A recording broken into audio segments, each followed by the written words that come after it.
हाँ मेरे प्यारे बच्चों, सई नदी, ये सई नदी बेटा आपके उत्तर प्रदेश के हरदोई जनपद के भिजवाना झील से निकलती है। ये इसका उद्गम स्थान है, उद्गम स्थल।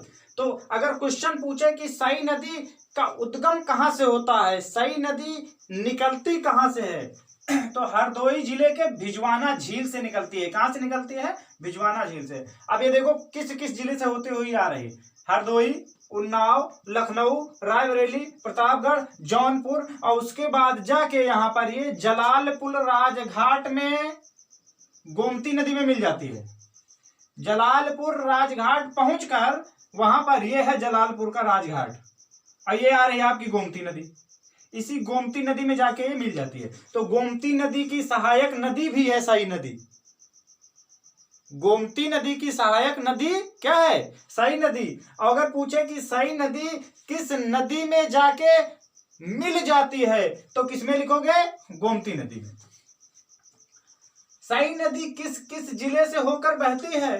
तो हरदोई, उन्नाव, लखनऊ, रायबरेली, प्रतापगढ़, जौनपुर। सहायक नदियां इसकी कौन कौन सी हैं? बकुलाही नदी, लूनी नदी, सकरनी नदी।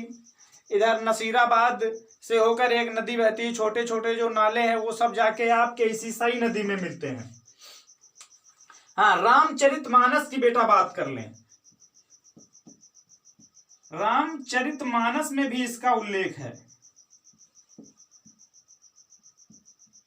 रामचरितमानस में एक चौपाई लिखी हुई है, सई उतर गोमती नहाए, मतलब सई को पार करके गोमती नहाए, चौथे दिवस अवधपुर आए। कि सई उतर गोमती नहाए, चौथे दिवस अवधपुर आए। तो रामचरितमानस में भी सई नदी का बेटा उल्लेख होता है। मतलब साफ है कि ये सई नदी कोई नई नहीं, बहुत पुरानी है।